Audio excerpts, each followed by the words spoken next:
Senhor com as suas palmas.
Subirá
noite, irmãos, graça e paz.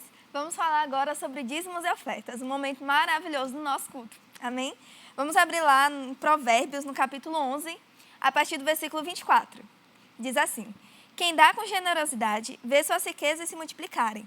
Outros preferem reter o que deveriam dar e caem na pobreza. O versículo 25 diz: o generoso sempre prosperará. Sabe, nós sabemos que toda oferta ela deve ser voluntária e nós devemos dar aquilo que o Senhor coloca no nosso coração. Mas muitas vezes o Senhor coloca algo em nosso coração, Ele nos diz o que devemos ofertar e nós não ouvimos ou nós retemos aquilo que nós deveríamos dar. E por conta disso nós não prosperamos como deveríamos. Nós sabemos que o Senhor, Ele deseja que nós tenhamos prosperidade em todas as áreas, que nós venhamos desfrutar do melhor dessa terra. Mas para isso nós precisamos ser obedientes. Então, sonde no seu coração nessa noite e veja o que o Senhor tem te mandado ofertar. E muitas vezes, sabe, Deus dá instruções para os nossos líderes também. Lá em Êxodo, vamos lá comigo. Lá em Êxodo 35. Lá em Êxodo 35, o Senhor havia falado com Moisés a respeito da construção do templo. E a partir do versículo 4 diz assim: e Moisés continuou a transmitir para toda a comunidade dos filhos de Israel o que ouvira do Senhor. Eis que o Senhor ordenou: fazei entre vós uma oferta coletiva para o Senhor. Todo aquele que tiver um coração generoso, leve ao Senhor como oferta ouro, prata, bronze, fios azul celeste, púrpura escarlate, carmesim, linho fino, pelo de cabra. E Moisés começa a citar aquelas coisas que as pessoas deveriam ou poderiam trazer, de acordo com o que cada um tinha. E lá no versículo 20 diz: então toda a comunidade dos filhos de Israel retirou-se da presença de Moisés, e todos os que estavam dispostos, cujo coração generosamente os motivou a dar, trouxeram uma oferta ao Senhor para a obra da tenda do encontro, para todos os seus serviços, bem como para as vestimentas sagradas. Todas as pessoas que se dispuseram, tanto homens como mulheres, trouxeram joias de ouro de todos os tipos, broches, brincos, anéis, braceletes, ornamentos variados, e apresentaram seus objetos de ouro como oferta ritualmente dedicada perante Yahvé. Então aqui Deus dá uma instrução para Moisés, e Moisés passa para o povo: olha, nós temos a construção do templo, e o Senhor manda que vocês ofertem. E sabe, o povo não fez ouvido de mercador, o povo não fingiu que não era com eles, ou o povo não disse: não, o que é meu é meu. Se Deus te ordenou, Moisés, vá você e consiga tudo sozinho. Não, o povo contribuiu generosamente, sabe? As pessoas estavam dispostas, elas tinham generosidade no coração. E elas foram e deram daquilo que elas tinham. E no capítulo 36, no versículo 3, diz assim: assim, na presença de Moisés, eles receberam todas as ofertas que o povo israelita havia trazido para a construção do santuário. E as pessoas costumavam trazer suas doações voluntariamente, manhã após manhã. Por esse motivo, todos os artesãos talentosos que trabalhavam no santuário tiveram de interromper seus afazeres e solicitar Moisés: vede, o povo está trazendo muito mais do que o necessário para realizar a obra que Yahvé ordenou que se fizesse. Então ordenou Moisés, e sua orientação foi proclamada em todo o acampamento, dizendo: nenhum homem ou mulher deverá trazer mais objeto algum para ser oferecido à construção do santuário. E dessa maneira, o povo foi impedido de trazer mais contribuições, porquanto o que já haviam recebido era mais que suficiente para realizar toda a obra, e sobejava. Então, irmãos, nessa noite, sonde no seu coração aquilo que o Senhor tem colocado para você ofertar, para você dar voluntariamente e generosamente, porque nós sabemos que tudo aquilo que nós plantamos, nós vamos colher. Então, sonde no seu coração e dê de bom agrado, de boa vontade. E tenha certeza que a sua colheita será mais que abundante. Amém? E também devolva os seus dízimos, porque nós sabemos que o dízimo é aquilo que protege as nossas riquezas, os nossos bens. E aproveitando já esse gancho do templo e de Moisés, da construção do tabernáculo, vamos lembrar que esse mês os nossos pastores, eles tiveram a instrução de recolher uma oferta especial para a nossa fachada. Como vocês bem sabem, nossa fachada ela está passando por uma reforma, e para isso nós precisamos de recursos. Então, sonde e veja aquilo que o Senhor vai colocar no seu coração para você ofertar. Faça parte dessa visão, pegue junto com os nossos pastores e tenha certeza que tudo aquilo que você plantar, você vai colher. Amém? Então, aqui vai estar aparecendo os dados para você devolver suas ofertas, seus dízimos, mas também estará aparecendo os dados para a oferta da fachada, para a oferta de missões, a oferta dos DAIs. Amém? Então, fique livre e oferte aquilo que o Senhor colocar no seu coração. Vamos orar, amém? Pai, nós te agradecemos, Senhor, por cada oferta, por cada dízimo. Eu te agradeço, Senhor, por cada pessoa que irá ouvir aquilo que o Senhor colocar no coração dela, que será obediente às instruções do Senhor e que irá ofertar generosamente. Em nome de Jesus, eu te agradeço, Senhor, porque eu sei que cada uma dessas pessoas que ofertar terá uma colheita super abundante. Em nome de Jesus, colheita recalcada, sacudida e transbordante. Nós veremos o resultado, Senhor, de cada oferta dada, em nome de Jesus. Amém. Aleluia! Boa noite, seja bem-vindo a mais uma quinta online, mais uma super quinta. Eu quero desde já mais uma vez agradecer primeiramente a Deus, que sempre nos supre, sempre nos dá oportunidades, e também aos nossos pastores, pastor Raimundo e irmã Vânia, que acreditam em nós, confiam a nós essa função, essa missão de trazer para vocês uma palavra. E eu sei que eles não fazem isso para qualquer pessoa, e eu me sinto de fato lisonjeado de estar aqui e sempre agradecendo a eles publicamente também, para honrar quem tem honra, certo? Então, nessa noite, trataremos sobre um tema muito importante. O tema da mensagem é Decrete o seu triunfo. Estamos falando sobre profetizar o próximo ano, e eu peguei a palavra decreto, porque tem a ver também, por exemplo, o que é uma profecia? Uma profecia nem sempre quer uma palavra de conhecimento ou uma palavra de sabedoria, que conforme está lá em 1 Coríntios capítulo 12, quando Paulo está ensinando para a igreja, ele fala as manifestações do Espírito e ele fala sobre os dons de fala. Então tem lá a palavra de conhecimento, uma palavra que Deus dá para uma pessoa, para direcionar uma outra, lógico, como se diz, um conhecimento, algo de alguma coisa que aconteceu, algo sobre um acontecimento passado. Mas, por exemplo, que aqui ninguém sabe, só Deus sabe, mas Deus usa uma pessoa para ensinar, para dizer, olha, Deus está me dizendo que naquele dia aconteceu isso, mais ou menos isso, para entender sobre conhecimento. E também tem a parte de palavra de sabedoria. A palavra de sabedoria é como se fosse algo direcionado ao futuro. É Deus te direcionando através de uma pessoa, falando sobre algo, até diretamente Ele mesmo falando contigo. Mas no caso de dons de profecia, quando é alguém te direcionando para o futuro, que Deus disse o que vai acontecer na sua vida, ou principalmente qual é o plano dele para alguma situação específica da sua vida. Diferença de palavra de conhecimento e palavra de sabedoria, por exemplo, conhecimento você adquire, por isso fala do passado. Se eu for estudar sobre um assunto que eu não tenho conhecimento, eu vou estudar, vou me esmerar naquilo, vou adquirir conhecimento sobre aquele assunto. Então, a palavra de conhecimento. Embora, no caso de uma profecia, seja algo específico. Não vou estudar a vida de ninguém para dar uma palavra de conhecimento a ela. E uma palavra de sabedoria é justamente essa que nem mesmo a pessoa sabe.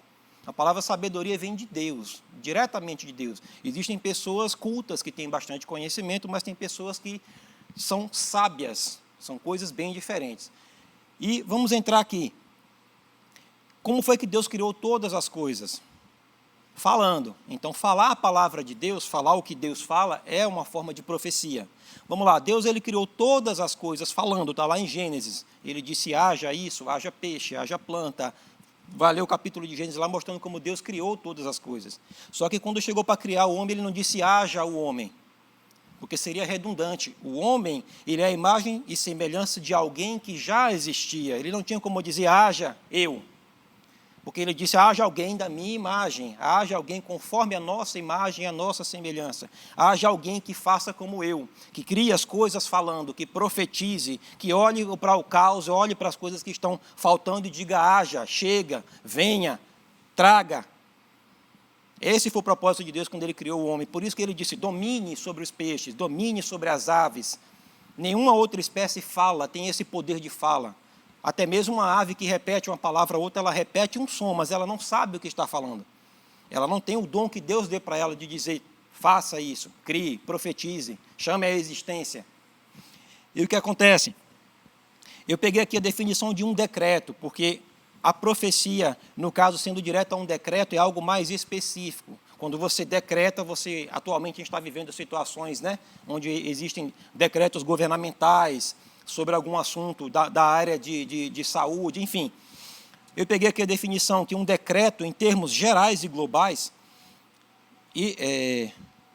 um decreto, em termos gerais e globais, e respeitados em cada sistema jurídico, é uma ordem emanada de uma autoridade, ou seja, a autoridade que Deus deu para o homem, uma ordem emanada de uma autoridade superior ou órgão que determina o cumprimento de uma resolução. É profecia ou não é? Porque quando o homem pega a palavra que Deus disse para ele, quando ele pega o poder que Deus disse, crie, porque ele disse domine, ele disse faça como eu, seja minha imagem e semelhança, seja exatamente igual a mim aqui na terra, faça as coisas acontecerem. Então ele disse decrete. Ele disse, decrete. O que está faltando para você aqui, embora no Éden não faltasse nada, mas era uma coisa também para o futuro. Ele disse, decrete, chegue, chame, haja em fé. Não é à toa que a Bíblia está o tempo inteiro falando sobre fé, sobre o justo viver pela fé. E o que é viver pela fé? É falar o que Deus diz, é falar conforme Deus quer que nós falemos. E eu vou pegar aqui uma situação muito conhecida, pelo menos a maioria de todos. Se você não conhece, eu acho muito interessante saber dessa história. Está no livro de Números, capítulo 13. Aqui está o povo já no deserto, já liberto por Deus, saindo do Egito, estavam ali vagando no deserto, porque estavam murmurando, enfim. Mas eles estavam em direção à terra que Deus prometeu para eles. Eles estavam em direção à terra que Deus disse que manava leite e mel, que era uma terra boa, que era uma terra que eles iam viver bem, iam possuir grandes casas, iam possuir grandes coisas. E o povo estava nessa direção. E o que aconteceu? A gente conhece que Moisés ele pegou um chefe de cada tribo de Israel, que eram 12, ele pegou 12 desses homens e ele o colocou como espiões, como espias, como diz a Bíblia, para conhecer o local. Só que eu estava estudando esses dias para ministrar essa palavra e Deus me chamou algo, atenção, que pelo menos eu não tinha percebido ainda. Não foi Deus que mandou que Moisés separasse um povo para espiar a terra. Deus não disse, pegue alguém e vá lá espiar a terra. Não, Deus já disse que a terra era boa. Não foi Moisés que teve a ideia de fazer. O povo sugeriu a Moisés, manda uns espias lá para ver se é isso mesmo. E Moisés acatou facilmente um dos motivos pelos quais Moisés também não foi para essa terra prometida. Ele acata uma sugestão do povo, ele desobedece o que Deus disse para ele, e vamos ler aqui, Números 13, versículo 18. Moisés já tinha separado o povo, e ele deu uma ordem para esses 12 lá. Ele disse, olha, observai como é a terra, como é o povo que a habita, forte ou fraco, escasso ou numeroso. E aqui vem uma série de sis, aqui. Versículo 19, olhe, se a terra em que vive esse povo é boa ou ruim, se as cidades em que moram são cercadas por muros ou fortificadas, se o solo é fértil ou pobre, se existe ali floresta ou não. Aí ele diz, sejam corajosos, trazei alguns frutos dessa terra. E a gente vai aprendendo ao longo do tempo que como é que você conhece uma planta, uma árvore frutífera? Pelo fruto. Se você não conhece que tipo de árvore é aquela, mas quando você se aproxima, você vê ali tem manga, então é uma mangueira. Eu não conhecia a árvore, mas quando chegou no fruto, eu conheci. Então, Moisés, parece que ele esqueceu tudo que Deus disse sim, que a terra era boa, que sim, manava leite e mel, sim, que teriam casas grandes, que tinha tudo grande para eles. Mas na hora ele disse, vai lá e vê se é isso mesmo. Isso não é andar em fé. Isso não é profetizar o seu futuro. O certo era ele dizer, não vou precisar mandar 12, não vou precisar mandar ninguém, vamos, como disse mais à frente Josué, avancemos, subamos e possuamos essa terra, porque Deus disse que a terra era boa. E veja o relatório deles. Versículo 23. Quando chegaram a um lugar conhecido como Vale de Escol, que quer dizer cachos, cortaram um ramo do qual pendia um único cacho de uvas. 2 homens carregaram o cacho, pendurando numa vara, e escolheram também romãs e figos. Interessante que até um cacho de uva era tão grande que precisou de 2 homens para carregá-lo. Será que a terra era fértil? Será que a provisão era boa? Será que o que Deus tinha prometido, de fato, ele estava cumprindo? Estava. Ele disse que tinha coisa grande, coisa boa. Se era um cacho de uva grande desse, possivelmente muito doce, numa terra muito boa. Eles passaram 40 dias lá e voltaram com esse relatório. Versículo 25. Ao cabo de 40 dias retornaram da exploração da terra e vieram até Moisés, Arão e toda a comunidade de Israel em Cádiz, no deserto de Parã, onde prestaram relatórios a toda a congregação ali reunida e lhes apresentaram o quê? Os frutos, ou seja, pelo fruto, bastava ele dizer, rapaz, a terra é tão boa que tome aqui o cacho de uva que tem lá. Pronto, bastava dizer isso. O povo já ia entender, de fato, Deus falou a verdade. E eles apresentaram os frutos trazidos da terra e deram o seguinte depoimento. Olha a declaração negativa deles a Moisés. Fomos à terra a qual nos enviaste. Na verdade, a terra onde também emana leite e mel, eis que seus produtos, a terra emana leite e mel, e eis os seus produtos, ou seja, um cacho de uvas, romãs, os figos que eles levaram mostraram. De fato, aqui, o que Deus falou era verdade, tinha coisa boa lá, coisa grande. Versículo 28, aí vem a expressão de adversidade. Ele diz, contudo, o povo que habita é poderoso, as cidades são fortificadas, muito grandes, também vimos ali descendentes de Enaque, que são os gigantes. Os amalequitas vivem em Neguebe, os hititas, os jebuseus, amorreus, todos os zeus que estavam lá, os cananeus, tarará. Versículo 30, então Calebe se revoltou com essa situação, Calebe fez calar o povo, possivelmente ele deu um grito muito grande, ou ele levantou a mão, ele rodopiou, ele fez alguma coisa para todo mundo parar e prestar atenção nele. Tem 10 falando bobagem aqui, mas espera aí, você parou? Olha para mim, eu também estava lá. Aí Calebe disse o seguinte, então Calebe fez calar o povo e disse, subamos e herdamo-la. Disse ele, em verdade temos capacidade de conquistar a terra. Só que, mais uma vez, o povo continuava falando negativo. Olha aqui, versículo 31. Entretanto, a adversidade mais uma vez aí. Entretanto, os homens que haviam acompanhado reagiram. Não podemos marchar contra esse povo, visto que ele é forte. Aqui ele diz, por visto que é mais forte que nós. Eles acabaram de emitir um decreto para a derrota deles. Porque se um decreto, voltando aqui, se um decreto é dado por uma autoridade, a quem Deus deu autoridade? Não foi ao povo? Um decreto dado por uma autoridade superior. A questão é que eles não estavam se vendo como superiores. Aí ele disse, o órgão que determina o cumprimento de uma resolução. Ou seja, qual seria a resolução? Aqui Calebe disse, vamos lá, vamos possuir o lugar porque o lugar é bom. Só que eles vêm e dizem, não. Entretanto, olha, não dá, eles são maiores e mais fortes do que nós. Decretaram a derrota deles. E se você prestar atenção no final dessa história, eles de fato não entram nessa terra. Nesse dia eles decretaram. Por isso que temos que ter cuidado com o que falamos, com quem estamos andando. Porque se de 12, só 2 falaram coisas positivas do mesmo lugar, imagina pessoas que não estão vivendo no mesmo ambiente que você, pessoas que não estão se alimentando do mesmo alimento que você, não estão bebendo da mesma água, e você vai deixar essas pessoas falarem o que ao seu redor? Esse é o nosso cuidado. Eu lembro de algum ministro falando sobre o nosso apóstolo Bud, na época, que quando alguém falava negativo, ele se irava, mas não era uma ira contra a pessoa, era de fato ele chocando ali o espírito da fé, protegendo, não, eu não posso deixar que o meu povo fale negativo, eu não posso deixar que eles desfaçam tudo que foi criado aqui, toda uma atmosfera de unção, de trazer as coisas à existência, de repente alguém fala negativo. É exatamente essa passagem aqui, para mim não tem outra que chame tanta atenção como esta. 2 pessoas dizendo a terra é boa, 10 pessoas dizendo não, a terra é boa, é verdade, mas tem muito gigante lá. E olha que tem algo pior aqui. Aí ele diz, puseram a difamar diante dos filhos de Israel a terra que haviam observado. A terra para a qual fomos, versículo 32, tá? A terra para a qual fomos em missão de reconhecimento é terra que devora seus habitantes, preste atenção nessa palavra, devora, seus habitantes. Todos aqueles que lá vimos são homens de grande estatura.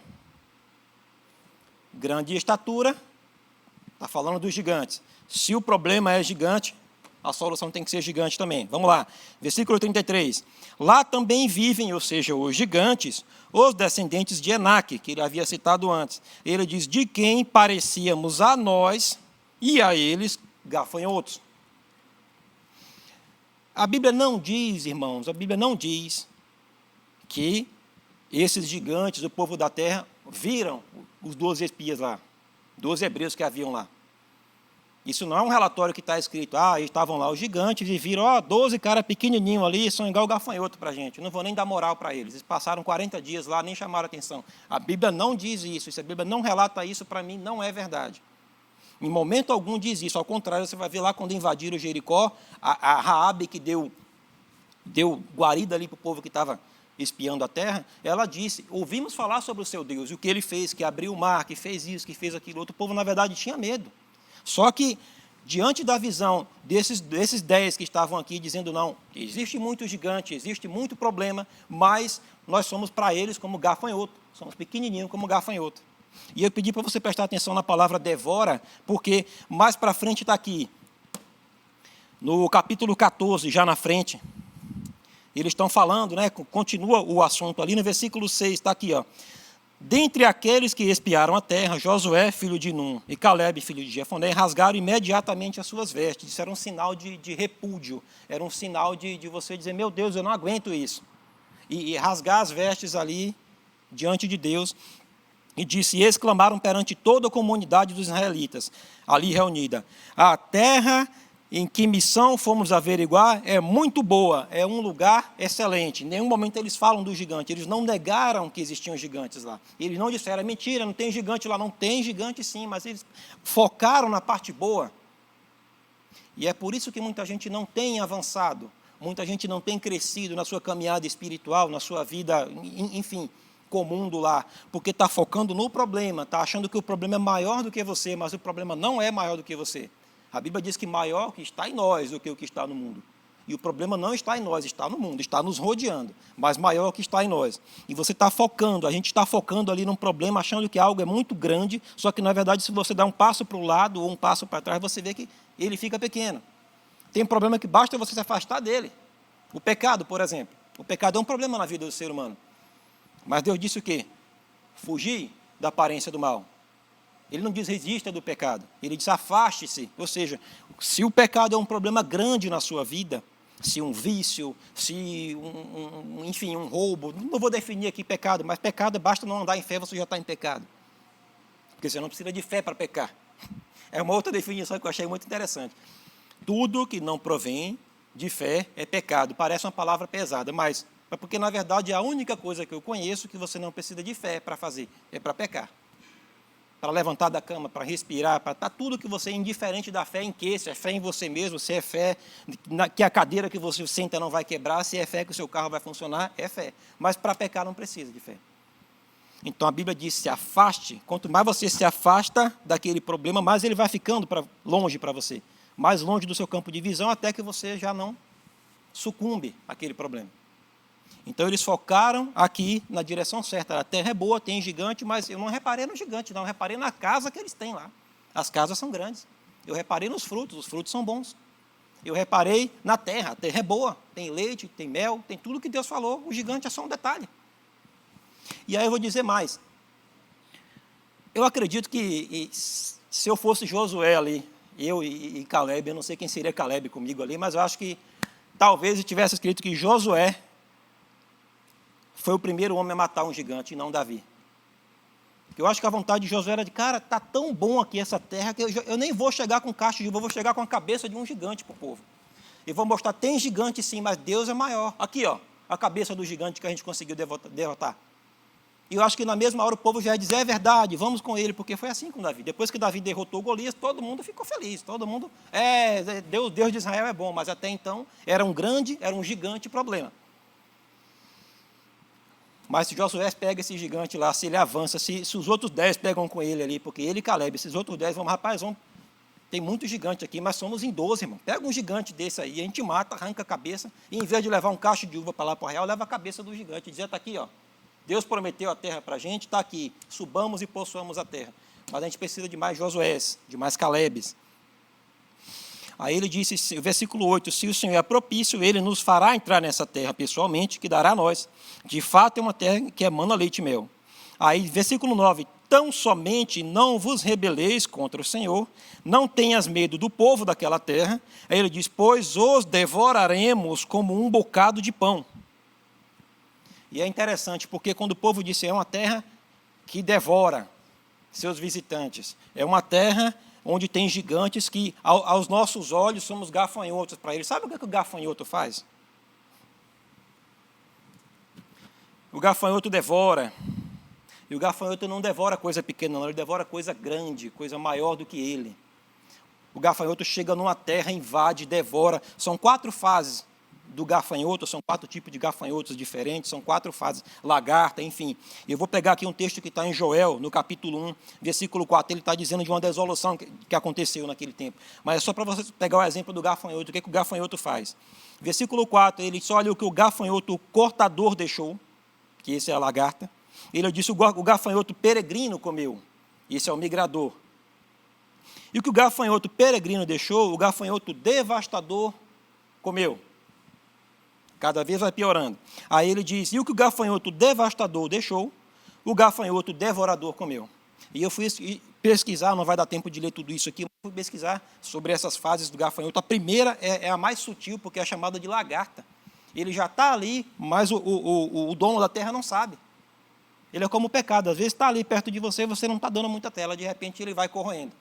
Ele vai comendo as folhas, até chegar uma nuvem de gafanhoto maior, e uma outra maior, e uma outra maior. Uma come o talo, outra come a planta. Essa última, que é o chamado devorador aqui, nessa versão que eu estou lendo, ela consegue ferir, ela tem até veneno, ela consegue ferir até o dono da terra. Ai, meu Deus, agora presta atenção de novo aqui no que Josué falou. Josué disse, versículo 9, tão somente não vos rebeleis contra o Senhor, ou seja, não deixe de acreditar no que ele falou. Se ele falou que a terra era boa, a terra é boa. E é assim que você vai profetizar o seu ano. É assim que você vai profetizar a sua semana, o seu mês, o seu dia, o seu trabalho, a sua vida em geral. O que é que Deus disse para você? Com certeza foi coisa boa que Deus falou. Tem um plano de Deus para a sua vida e você vai profetizar ele. Vai orar, vai procurar saber de Deus o que eu tenho que fazer não para ajudar Deus, que não é esse o termo, mas para me encaixar nos planos dele. Como é que eu vou profetizar a minha vida daqui para frente? Você sabia agora que você pode profetizar, que não é só um profeta que roda no manto ali que profetiza? Profetizar é você dizer o que Deus quer para a sua vida, o que Deus tem para você? É assim que vai acontecer. Esse é o espírito de profecia que eu quero que pegue quando você está assistindo agora, quando você vai estar numa situação difícil, vai lembrar dessa palavra e dizer, rapaz, Deus falou isso para mim, então eu não vou deixar, eu vou tapar meus ouvidos para o problema, eu vou virar minhas costas para o gigante, seja qual for o tipo de gigante que esteja na sua vida, e você vai dizer, não vai acontecer comigo. Ao contrário, eu vou dizer, viverei e não morrerei, mas viverei para contar os feitos do Senhor na minha vida. Você vai dizer, sobrará e não faltará. Você vai dizer, eu ando por cima e não por baixo. Tudo que está na palavra, pode prestar atenção em relação ao homem. Os planos de Deus por homem é sempre positivo. Aí, já que Josué disse, já que eles estão falando que são gafanhotos, então eu sei o que um gafanhoto faz. Subamos e possuamos a terra. Subamos e avancemos. Avancemos para as coisas grandes, para um futuro glorioso que Deus tem para você. E deixa eu lhe dizer, se você está assistindo essa palavra agora, se você está assistindo esse culto online, e está falando tanto sobre profecia, mas eu nem vou para a igreja, eu nem me chamo de cristão, nem me chamo de crente, de evangélico, do que você quiser ser chamado. Mas você está assistindo e você percebeu que essa palavra está tocando para você, rapaz, eu preciso mudar a minha vida, eu preciso de fato falar as coisas que Deus fala. Eu preciso saber o que Deus fala primeiro, para depois repetir e concordar, que declarar quer dizer falar a mesma coisa. E decretar o meu futuro, decretar o meu triunfo daqui para frente. Eu vou te dar uma oportunidade agora, na verdade Deus vai te dar uma oportunidade agora. Porque no livro de Romanos diz que na verdade antes, eu sempre cito João, porque João diz que ele veio para o que era seu, mas os seus não receberam. Ele disse, mas todos aquele quanto receberam, ou seja, está falando de Jesus. Jesus veio à terra revelar o caráter do Pai. Veio revelar, várias vezes ele falou para os seus discípulos que eles não estavam agindo em fé. Ele dizia, homens de pequena fé, ou seja, não estavam pregando o que Deus queria que pregassem. E ele veio para isso. No livro de Romanos, capítulo 10, ele fala sobre a fé. Ora, esta é a palavra da fé, ou seja, a palavra que vai te motivar, a palavra que vai te levar para frente. A palavra da fé que pregamos. Ele diz que se com teu coração crer para a justiça, mas com tua boca confessar para a salvação.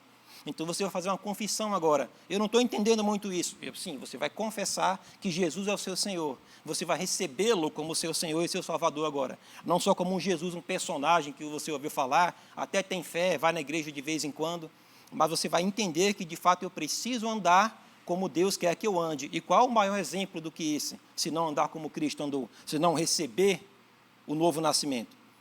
Então você vai orar, você repete o seu nome e chama Deus de Pai. Pai, em nome de Jesus, eu agora me arrependo dos meus pecados. Eu agora peço, eu declaro Jesus como meu Senhor e meu Salvador da minha vida.